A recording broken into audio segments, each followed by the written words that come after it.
Hello दोस्तों, स्वागत है आप सभी का एक और नई वीडियो में।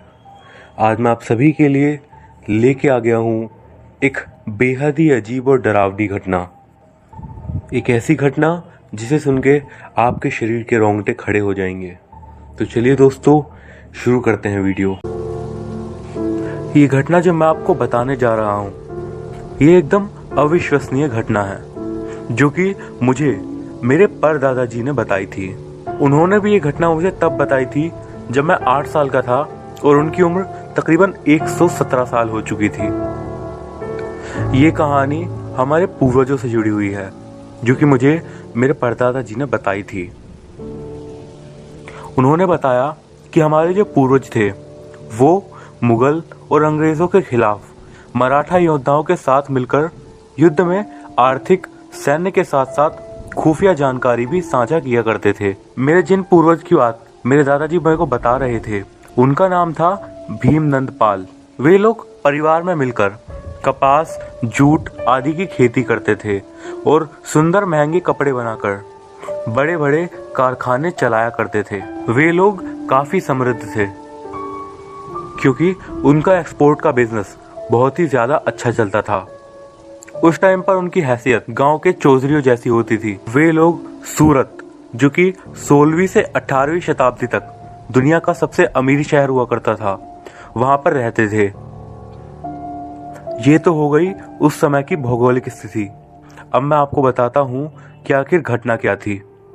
दरअसल हुआ यूं कि एक समय आया जब मुगल सेना ने हमारे नगर के राज्य के सबसे युवा मराठा योद्धा, जिनका नाम भारतपाल हुआ करता था, उसे खुफिया तरीके से बंदी बनाने के लिए दिल्ली से सूरत मुगल के कुछ गुप्तचर आए थे। और ये बात जो मैं आपको बता रहा हूँ, ये तकरीबन 1655 के आसपास की है, जब मराठा सम्राट छत्रपति महाराज वीर शिवाजी का साम्राज्य मुगल साम्राज्य को निगले जा रहा था, जिसका सबसे बड़ा कारण था आम लोगों का जागरूक होना, जो कि हमारे पूर्वजों से लेकर एक एक इंसान हुआ करता था। तो हुआ यूं, वो मुगल गुप्तचर वीर भारतपाल को बंदी बनाने में असफल रहे और फिर उन्हें दिल्ली से छोटे एक मुगल राज्य की एक सुंदर सी मुगल राजकुमारी भारतपाल जी के पास उन्हें शादी के लिए प्रस्ताव के साथ 2 राज्यों के राजा बनने का प्रस्ताव भी दिया था। उससे पहले भारतपाल जी के गुरु और उनके सहयोगी भी उन्हें विवाह करने की सलाह दे चुके थे। तब भारतपाल जी ने शादी के साथ साथ उनसे संधियों और साथ ही साथ उनकी अगर कुछ शर्तें हों तो उनके बारे में भी उनसे पूछा। तो उस राजकुमारी के साथ आए लोगों ने कहा कि हमारी कोई भी शर्त नहीं है। उसके बाद भारतपाल जी ने उस राजकुमारी को अकेले गुजरात के समुद्र तट पर बुलाया था। जब वह मुगल राजकुमारी उनसे मिली तो उनसे अपना नाम उसने बेगम अल आलम शाह बताया था। ऐसे ही बात हुई और कुछ समय बाद उनकी शादी भी हो गई। सब कुछ बेहद ही अच्छे से चल रहा था, लेकिन उसके बाद शुरू हुई कुछ रहस्यमयी घटनाएं। कुछ ऐसी घटनाएं जिन्हें स्टार्टिंग में तो राजा ने सीरियसली नहीं लिया, लेकिन धीरे धीरे जब एक एक करके रहस्य खुलना शुरू हुए तो उनके होश उड़ते चले गए। उनकी शादी बहुत ही धूमधाम से हुई थी और उसके बाद उनका जीवन एकदम अच्छे से चल रहा था। तकरीबन 2 महीने बहुत ही खुशी के साथ बीत चुके थे और भारतपाल जी को अचानक से अपने जन्म राज्य यानी सूरत की चिंता होने लगी। तब राजा अपनी रानी और शादी में मिले 2 राज्यों की सेना के साथ सूरत घूमकर वापस अपने राज्य लौट आए, जो कि आज के समय में ईस्ट हरियाणा में स्थित है। जब वो वापस आए उसके बाद उन्होंने कुछ ऐसा देखा जो कि बिल्कुल ही विश्वास करने लायक नहीं था। उन्होंने जैसे ही देखा वो तुरंत ही उसी जगह पर चक्कर खाकर बेहोश हो गए और जब उनकी आंखें खुली तो उन्होंने देखा कि वो अपने बिस्तर पर थे और उनकी रानी उनके बराबर में सो रही थी। राजा ने सोचा कि शायद ये उनका कोई सपना होगा और वो अपनी करवट बदलकर एक बार फिर से सो गए। एक बार फिर से कुछ देर बाद उनकी आंख खुली और एक बार फिर से जो उन्होंने देखा उसे देखकर उनके होश उड़ गए। जब उनकी आंख खुली तो उन्होंने देखा अब वो अपने राज्य सूरत के आने जाने वाले जंगल में अपनी तलवार के साथ एक टूटे हुए पेड़ पर खड़े हुए थे। उन्हें कुछ भी समझ में नहीं आ रहा था कि आखिर ये सब हो क्या रहा है। एक ही समय में 10 तरह के सवाल उनके दिमाग में घूमे जा रहे थे। फिर वो अपनी तलवार उठाकर रास्ते पर निकल पड़े, क्योंकि वो थे एक युवा योद्धा। बहादुर होने के साथ साथ उनके पास एक अच्छी बुद्धि भी थी। वो उस जंगल में काफी देर तक चलते रहे और चलते चलते अंधेरा होने को आ गया। ये समझ लीजिए कि आज के हिसाब से रात के शायद 10-11 बज गए थे और उसी समय जंगल से गुजरते गुजरते वो एक शमशान घाट के निकट पहुंच गए। इससे उन्हें इस बात का अंदाजा तो हो गया कि वो किसी बस्ती के निकट ही हैं, लेकिन चांद की रोशनी में शमशान घाट के अंदर जो उन्होंने देखा, वो अगर कोई और देख लेता तो शायद उसके प्राण उसी समय ही निकल जाते। दरअसल उन्होंने देखा कि उनकी और उनकी रानी की मौत हो चुकी है और उन दोनों के शवों की शादी शमशान घाट में कुछ लोग करवा रहे हैं। यह जैसे ही उन्होंने देखा, उनके हाथ से उनकी तलवार छूट गई और वो वहीं पर गिर गए और बेहोश हो गए। कुछ समय बाद फिर से जब उनकी आंख खुली तो वो देखते हैं कि वो उसी जगह पर पड़े थे जहां पर सबसे पहले उन्होंने रानी को देखा था और बेहोश हो गए थे। अब उन्हें पूरा शक हो गया था कि कुछ तो गड़बड़ है, कुछ तो है जो कि एकदम मायावी है। राजा दौड़ते दौड़ते अपने सेनापति के पास पहुंचे और जैसे ही वो उनके पास पहुंचे, उनके सामने एक ऐसा राज खुला जिसे सुनकर उनके होश उड़ गए। सेनापति ने बताया कि उसने राजा को और उनकी रानी को पिछली रात महल के सबसे ऊंचे स्तंभ से कूदकर खुदकुशी करते हुए देखा था और उन दोनों के शवों को शमशान घाट में शादी करवाकर एक साथ दफनाकर भी आ गए थे वो लोग। और सेनापति उन्हें एकदम से जिंदा देखकर बिल्कुल डर सा गया। लेकिन भरतपाल ने जब अपनी बातें बताई तो उन दोनों की आपस में बहस हो गई और राजा ने उनसे कहा, अगर तुम जो बोल रहे हो वो सच है तो मुझे मेरा शव दिखाओ। इस पर सेनापति ने भी हाँ बोल दिया और वो लोग रात्रि के समय में ही शमशान घाट की तरफ निकल गए। वो लोग उसी शमशान घाट पे गए थे जहां पे राजा ने अपना शव जलते हुए देखा था। सेनापति ने राजा के सामने ही उसका शव निकाल के रख दिया। ये देखते के साथ ही राजा के हाथ पांव एकदम से ठंडे होकर फूलने लगे। राजा घबरा तो इतना चुका था कि पूछिए ही मत, साथ साथ उसकी याददाश्त भी धीरे धीरे कमजोर हो रही थी। अब जब उसने अपना शव देखा तो सेनापति ने उन्हें अपने राज्य सूरत लौट जाने की सलाह दी और राजा भरतपाल को सेनापति अपनी सेना को उनके बताए गए पते यानी सूरत में पहुंचा कर आ गए। लेकिन सूरत पहुंचने के साथ ही जो झटका राजा को लगा उससे ज्यादा तो कुछ हो ही नहीं सकता।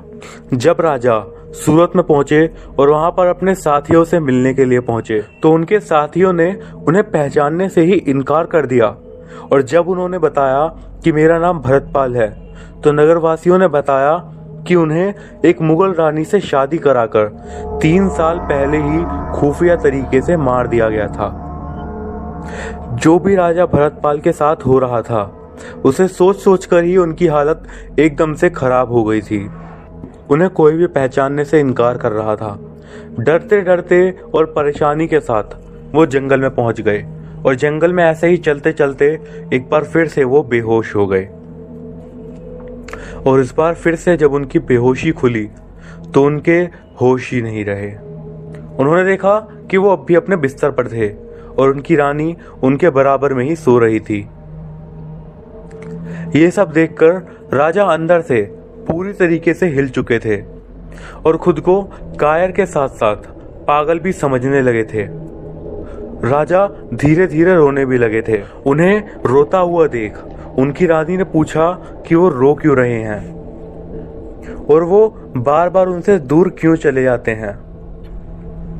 ये सुनकर राजा को बहुत ही ज्यादा हैरानी हुई और राजा ने उन्हें कुछ भी बताने से इनकार कर दिया। लेकिन फिर देखते ही देखते रानी ने राजा को वो सारी बातें बताई जो कि राजा के साथ घटित हुई थी। राजा ये सुनकर और भी ज्यादा परेशान हो गए। वो अब सच में सोच रहे थे कि वे पागल हो चुके हैं और रानी ने ये भी कहा कि आज की रात खत्म नहीं होगी। ऐसा कहकर रानी राजा के गले लगने लगी और कहने लगी कि आप अगर मुझसे दूर गए तो देख लीजिएगा। उधर राजा को होश भी नहीं था कि उसके साथ हो क्या रहा है। उन्हें शक हो रहा था कि अब भी जो हो रहा है वो असल में हो रहा है या फिर सिर्फ एक मायाजाल है। राजा को शक तो हो ही चुका था, इसीलिए उन्होंने थोड़ी सी चतुरता दिखाई और रानी का हाथ अपने हाथ में पकड़ के उनसे पूछा कि आपको हमारे बारे में पता कैसे चला। लेकिन इस बात का जवाब देने से रानी ने साफ साफ इनकार कर दिया। रानी राजा से अचानक से कहती है कि अब आपको मेरे से दूर नहीं जाना है, आइए मेरे करीब आइए। राजा की हालत अचानक से खराब होने लगी थी और देखते ही देखते रानी के बाल बढ़ने लगे थे। राजा अब तक एकदम शून्य हो चुके थे और उन्हें धीरे धीरे बुखार भी चढ़ने लगा था। देखते देखते रानी के बालों ने राजा को एकदम से जकड़ के रख दिया। इसके बाद तकरीबन अगले 16-17 घंटे तक राजा को बिल्कुल भी होश नहीं रहा। राजा को होश आया तो उसने डरते हुए रानी से पूछा कि तुम्हें कल रात क्या हुआ था?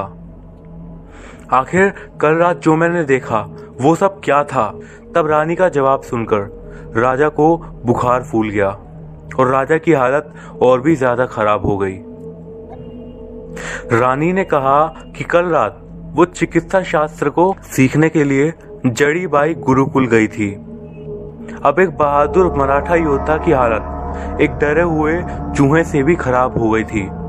उन्होंने सोचा कि कल रात उनके साथ कौन था, और छोड़िए वो जो भी थी उसे ये कैसे पता चला कि राजा कहाँ कहाँ गया था और उसके साथ क्या क्या घटनाएं घटी थी।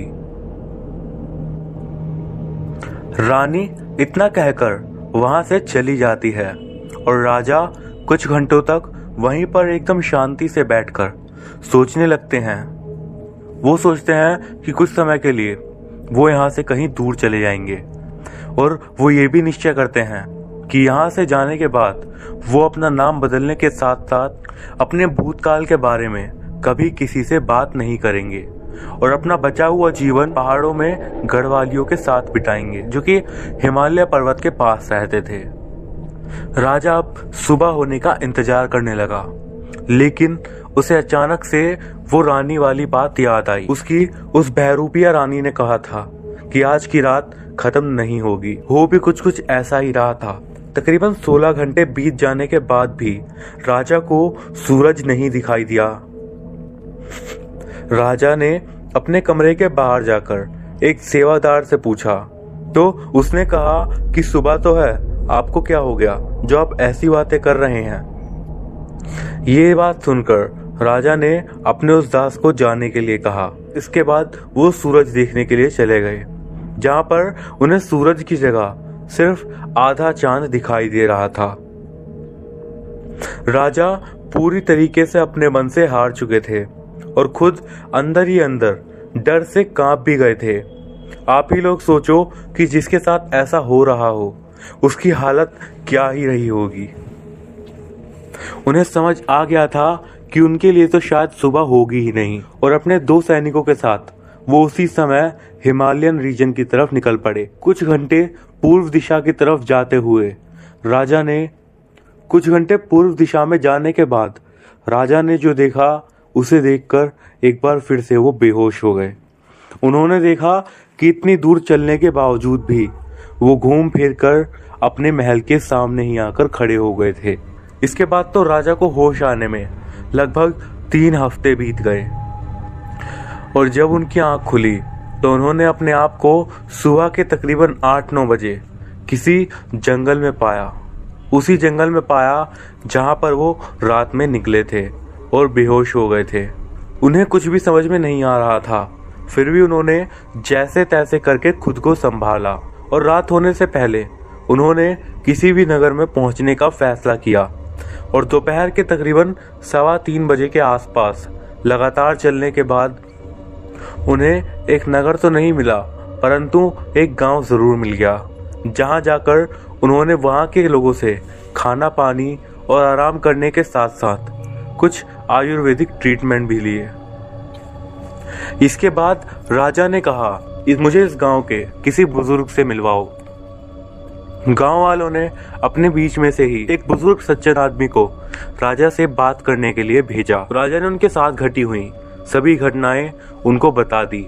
सारी बातें सुनने के बाद उस बुजुर्ग इंसान ने बहुत कुछ तो नहीं कहा, लेकिन एक साधु का पता जरूर बताया था, जो कि उत्तराखंड के गंगोत्री ग्लेशियर में निवास करते थे और उनके पास हर एक समस्या का समाधान होता था। ये कहकर उन्होंने एक साहूकार का भी उदाहरण दिया। सारी बातें बताने के बाद उस बुजुर्ग इंसान ने राजा को उस अघोरी के पास भेज दिया और यकीन मानिए उन बुजुर्ग इंसान ने यह भी बताया कि तुम्हें बस अपनी समस्या का समाधान मांगना है और कुछ भी मत बताना। और ये चर्चा चलते चलते रात के 10 बज गए और फिर क्या इंतजार करते, कल सूर्योदय के साथ ही उस अघोरी बाबा के पास जाने के लिए वहां से निकलने का फैसला किया। राजा से इंतजार नहीं हो रहा था और सुबह होने से कुछ घंटे पहले ही वो उस गांव से निकल पड़े। उन्हें उन बाबा के ठिकाने पे पहुंचते पहुंचते 2 से 3 दिन तक का समय लग गया। राजा ने देखा कि उनका ठिकाना गंगा नदी के शुरुआत में ही था और जब राजा उनके पास जाने लगे तब उन्हें गंगा जल पीकर उनके पास जाने के लिए कहा गया। वो अघोरी जिस अवस्था में उस जगह पर था, उसे देखकर राजा को बहुत ही ज्यादा हैरानी हुई। उसकी हाइट तकरीबन 7.5 फुट के आसपास की थी, जो कि शायद ही आज के समय में किसी की होती हो। उस अघोरी ने -30 से -40 डिग्री के टेम्परेचर में भी शरीर पर सिर्फ एक धोती लपेटी हुई थी, जबकि राजा ने खुद को एकदम गर्म कपड़ों से ढका हुआ था और उसे तब भी वहां पर ठंड लग रही थी। उन पहाड़ों में आने के बाद लेकिन राजा अपने डर से कहीं खो सा गया था। गंगा जल ग्रहण करने के बाद राजा उस अघोरी के पास गया और उनसे वैसा ही कहा जैसा उस बुजुर्ग इंसान ने कहा था। फिर उस अघोरी ने कुछ समय शांत रहकर राजा के साथ घटित सारी घटना के साथ राजा को यहाँ आने की सलाह देने वाले बुजुर्ग तक का पता राजा को उस अघोरी ने एकदम बता दिया। राजा को विश्वास था क्योंकि हमारे देश में उस समय ऐसे अघोरियों की कमी नहीं थी। वो अघोरी दक्षिण भारत के भाग्यनगर यानी आज के हैदराबाद में जन्मा था और उसने ये भी बता दिया कि वो कहाँ जन्मे थे। राजा ने ज्यादा समय ना लेते हुए उस अघोरी से अपनी समस्या का समाधान पूछा तो उस अघोरी ने एक डरावनी सी मुस्कुराहट राजा की तरफ दे दी। राजा उनकी वो मुस्कान देखकर बेहद ही डर गया और पूछा कि क्या हुआ। तो उस अघोरी ने कहा कि ये बताओ कि तुम्हारी पत्नी कौन है। तुम्हारा विवाह कुछ सालों पहले एक मुगल राजकुमारी से हुआ था, है ना? राजा को कुछ भी समझ में नहीं आ रहा था। अघोरी ने भी ज्यादा माथापच्ची ना करते हुए राजा को बताया कि तुम्हारी पत्नी कोई पत्नी नहीं बल्कि एक जिन्नी है, जिसे मुगल राजा ने शादी का झांसा देकर एक जंगल में अल्लाह के नाम पर हलाला कर जान से बेरहमी से मार दिया था। और तुम्हारे दुश्मनों ने पूरी योजना के साथ उस सुंदर सी राजकुमारी, जो कि आज जिन्नी बन चुकी है, उससे तुम्हारा विवाह करवा दिया ताकि तुम्हें हथियार से तो नहीं लेकिन डरा डरा कर जान से मार देंगे। इसीलिए तुम्हारे साथ ऐसा सब लगातार हुए जा रहा था। वो जिन्नी बहुत ही ज्यादा खतरनाक है। उसे बंगाल के एक तांत्रिक ने शादी के लिए मनाया था, क्योंकि उस जिन्नी की आखिरी ख्वाहिश यही थी कि वो किसी से शादी कर ले। उसका झांसा देकर उसने तुम्हारे साथ विवाह करवाया था। इसीलिए वो तुमसे हमेशा कहती है कि मुझसे दूर मत जाओ। जैसे ही राजा ने सुना, उसके पैरों तले हिमालय का पहाड़ ही खिसक गया। और राजा वहां पर ही जम सा गया। उस अघोरी ने राजा को ये भी बताया कि वो खूबसूरत राजकुमारी तुम्हारे साथ जिस समय संबंध बनाती है तब उसे याद भी नहीं रहता कि वो अपने असली रूप में आ गई है और तुमने उसके बालों को देखा ही होगा। वो तुम्हें डरा कर तो नहीं बल्कि तुम्हारे दिमाग को अपने प्रभाव से कमजोर करके पहले डरपोक बनाना चाहती है ताकि तुम्हें अपने साथ ले जाने में उसे ज्यादा समय ना लेना पड़े। इसीलिए वो तुम्हारे ऊपर हमेशा एक गलत तरह का प्रभाव डालती है और तुम्हारे दिमाग पर पूरी तरीके से नियंत्रण पाना चाहती है, जिसमें काफी हद तक वो सफल भी हो चुकी है। और इसीलिए तुम्हें अपना और उसका शव कभी कभी दिखाई पड़ता है। अब राजा को पूरी बात कम शब्दों में अपने आप ही समझ में आने लगी और राजा ने उस अघोरी से उससे छुटकारा पाने का उपाय पूछा। अघोरी ने कहा कि अभी तुम पूरी दुनिया के लिए मर गए हो और ना अब तुम्हें तुम्हारे घर वाले और ना ही तुम्हारे नगर वाले पहचानेंगे। तुम उनके लिए इस दुनिया में हो ही नहीं और तुम उस जिद्दी जिन्नी की दुनिया में बंध चुके हो और उससे छुटकारा पाने के लिए तुम्हें उसे ये बताना होगा कि तुम उसकी सच्चाई को जान चुके हो और उससे निकाह करना चाहते हो, ये जानते हुए कि वो एक जिन्नी है। ये सुनकर राजा थोड़ा घबरा गए और उन्होंने पूछा कि वो उसे नुकसान तो नहीं पहुंचा देगी। तो अघोरी ने बताया कि तुम इस निकाह को बोलोगे तो वो ऐसा कुछ भी नहीं करेगी। बस उसे गुस्सा मत दिलाना और ऐसी बात मत बोल देना जिससे उसे पता चल जाए कि तुम उससे छुटकारा पाना चाहते हो। उसके बाद उस अघोरी ने बताया कि उसके निकाह का मतलब सिर्फ और सिर्फ अपनी काम वासना को मिटाना था। इस बारे में ज्यादा कुछ मैं नहीं कहूंगा, आप इस शब्द का मतलब इंटरनेट पे सर्च भी कर सकते हो।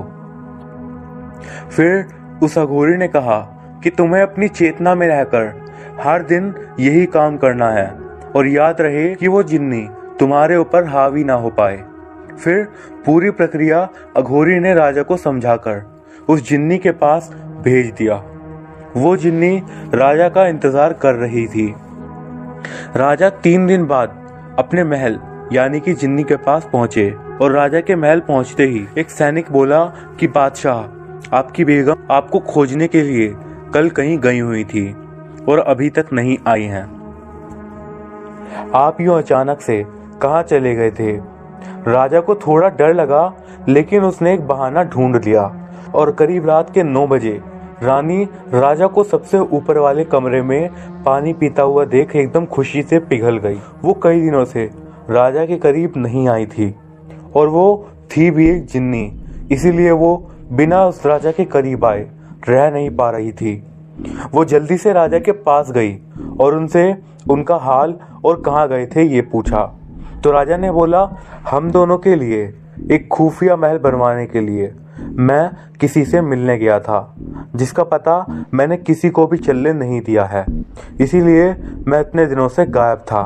अब वो जिन्नी एकदम से प्यार से राजा से बातें करने लगी, क्योंकि वो राजा को और भी ज्यादा पसंद करने लगी थी। तभी राजा को उस अघोरी की बात याद आई और राजा ने अपनी रानी को गले लगा लिया और धीरे से कहा, मैं तुम्हें सच में पसंद करने लगा हूँ और मुझे ये भी पता है कि तुम एक जिन्नी हो, इसीलिए मैं तुमसे अब निकाह करना चाहता हूँ। रानी ये बात सुनकर एकदम से हैरान रह गई और अब उसे पता चल गया कि राजा उसकी सच्चाई जान चुका है। उस जिन्नी ने राजा से एक अनुरोध किया कि वो उसकी सच्चाई किसी को भी नहीं बताएगा, खासकर किसी मुल्ला, मौलाना, मौलवी या साधु या फिर अघोरी को, किसी को भी नहीं। तो राजा ने उससे वादा कर लिया और वो इस पर भी एग्री हो गया कि वो उसके साथ रहकर अल्लाह या फिर किसी भगवान का नाम का जाप भी नहीं करेगा। तब राजा ने उसकी सारी शर्तें मानकर अपनी एक शर्त रखी और वो शर्त थी कि राजा की इजाजत के बिना वो जिन्नी उसके करीब नहीं आएगी। उस जिन्नी ने फौरन राजा की बातें मान ली और वादा किया कि वो उसकी बात ही मानेगी। अगली रात राजा ने रानी को निकाह करने के लिए कहा। उस जिन्नी ने शर्माकर कबूल कर लिया। फिर जो उस अघोरी ने राजा से कहा था और उसने वही किया। उसने कहा था कि उस जिन्नी को अपने ऊपर हावी मत होने देना। इसीलिए राजा भी अपनी पूरी चेतना के साथ रानी को रोक कर रखा हुआ था। देखते ही देखते राजा रानी के ऊपर हावी होने लगा और इतने दिनों में पहली बार ऐसा हुआ कि राजा अपने होश में था और रानी बेहोश थी। अगले दिन सुबह सुबह ही उस जिन्नी को इस बात का पता चल गया कि राजा उस पर मानसिक रूप से हावी होने लगा है और ऐसे ही धीरे धीरे तकरीबन 1.5 महीना निकल गया। रानी राजा पर उसकी शर्तों के साथ हावी नहीं हो पा रही थी। वो अब राजा को अपने साथ भी नहीं ले जा सकती थी और क्योंकि वो राजा पर काबू नहीं कर पा रही थी, इसीलिए उससे उसका मन भी उबने लगा था। क्योंकि जब तक जिन्नी किसी के ऊपर पूरी तरीके से काबिज नहीं हो जाती, वो अपने आनंद को प्राप्त नहीं कर पाती है।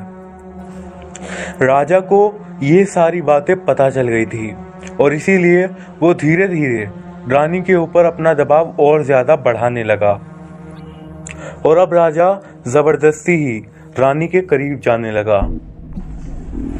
उस जिन्नी की जरूरत पूरी नहीं हो पा रही थी क्योंकि राजा अब उसे मानसिक रूप से प्रताड़ित करने लगा था और वो अक्सर ही बेहोश हो जाती थी।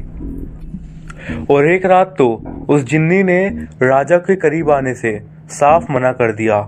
राजा ने कहा, ये तुम्हारा धर्म है और तुम मेरी पत्नी हो। अब वो जिन्नी उससे कैसे कहती कि वो उसे मारकर अपने साथ ले जाना चाहती थी। राजा पर बिना हावी हुए उसे आनंद नहीं मिलता था। उसने कुछ नहीं कहा और राजा जबरदस्ती उसके करीब आने लगा। राजा मानसिक रूप से अब काफी मजबूत हो चुका था और उसे डरावने सपने भी आना बंद हो चुके थे। अब कभी कभी उस जिन्नी की आंखों में आंसू आ जाया करते थे और देखते ही देखते दिन प्रतिदिन वो जिन्नी राजा से बिल्कुल परेशान हो गई थी और वो कैसे भी बस उससे छुटकारा पाना चाहती थी क्योंकि अब राजा उसके ऊपर असल वाली पत्नी की तरह हावी था। एक दिन अचानक से वो जिन्नी महल से कहीं गायब हो गई। राजा को पता था कि अब वह जल्द ही इस मुसीबत से आज़ाद हो जाएगा और राजा उस रानी को ढूंढते हुए महल के बाहर जंगलों में चला गया और वहां जाकर मसाल से ढूंढने लगा। उसे जोर से नींद आने लगती है और वो उसी जंगल में बेहोश हो जाता है। जब राजा की फिर से आंख खुलती है तब वो राजा सूरत के उस समुद्र किनारे पे पड़ा मिला जहां पर उसने रानी से शादी के लिए बात करने के लिए पहले प्रस्ताव में बुलाया गया था। अब राजा ने उठकर अपने नगर वालों से पूछा तो नगर वालों ने बताया कि आज विक्रम संवत के भाद्रपद महीने की 9 तारीख है और साल 1712 चल रहा है। उसके नगर वाले भी पहले की तरह उसे पहचानने लगे थे और भरतपाल ये सुनकर खुशी से झूम उठा और अब अपने घर चला गया था। उसे वहां पता चला था कि कल शाम को वो वहां किसी से मिलने गया था। अब वो कोई राजा नहीं था बल्कि अब वो वही पहले वाला एक कट्टर मराठा योद्धा था और उसने उस अघोरी से मिलने के लिए अपने सैन्य संगठनों के साथ गंगोत्री जाने का फैसला किया और वहां पहुंचकर उस अघोरी से भरतपाल मिला और उन्हें प्रणाम कर कर उनसे आशीर्वाद लेकर और उनकी विभूति लेकर अपने राज्य लौट आया। उन अघोरी ने केवल उन राजा को रास्ता बताया था और राजा खुद उस रास्ते पे चले थे। इससे हमें अपने बड़ों की बात को समझकर उनकी आज्ञा का पालन करना चाहिए, ये सीख मिलती है। आपने जिन्न की कई सारी घटनाएं तो सुनी होंगी लेकिन जिन्नी की बहुत कम। जो जिन्न होता है वो जिन्नी से कम शक्तिशाली होता है। जिन्न किसी को एक बार पकड़ लेता है तो कुछ तांत्रिक की मदद से उसे भगाया जा सकता है, लेकिन जो जिन्नी होती है वो ऐसे कभी नहीं भाग सकती। वो सिर्फ आपको छोड़कर तभी जाएगी जब वो खुद आपसे दूर जाना चाहती हो। वरना उसे कोई भी आपसे दूर नहीं कर सकता। दूसरी बात ये, जिन्नी और जिन्न दोनों ही बहुत ज़्यादा हवसी होते हैं। जिन्नी को परेशान करके भगाया जा सकता है, बाकी उससे लड़ाई करना बहुत भारी पड़ सकता है। ये जिन्नी की 350 साल पुरानी कहानी।